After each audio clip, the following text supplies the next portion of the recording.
Hello guys, यहाँ पे मैं कुची वाले टोल पे खड़ा हूँ। यहाँ पे कुछ रोड बहुत ज़्यादा ख़राब है, जिसके चलते हुए एसोसिएशन वालों ने गाड़ियाँ सारी रुकवा दी है। और देख सकते हो आप किस तरीके से सारी ये लाइनें लगी हुई है। मेरे पीछे भी बहुत सारी गाड़ियाँ खड़ी हुई है। इधर आगे टोल पे भी काफ़ी सारी भीड़ लगी हुई है, उधर गाड़ियाँ आगे जाने नहीं दे रहे वालों ने। यहाँ पे no toll tax, no road no toll tax का नाम से बोर्डिंग करके और सारा रोड जाम कर रखा है। और ये देख सकते हो मेरे पीछे काफ़ी सारी लाइन लगी।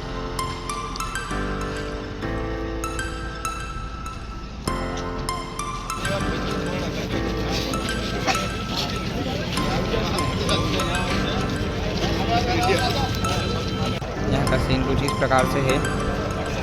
यहाँ से गांधीधाम कुची टोल।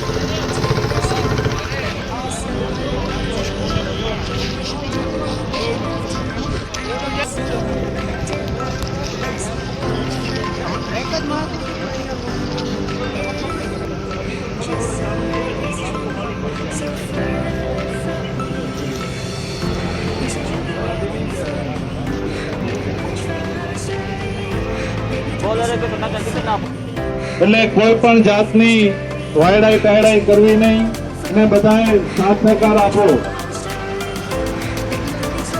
અહીંયાથી આપણે પ્રેસ મીડિયા, ડિજિટલ મીડિયાનો પણ ખૂબ ખૂબ આભાર વ્યક્ત કરશું।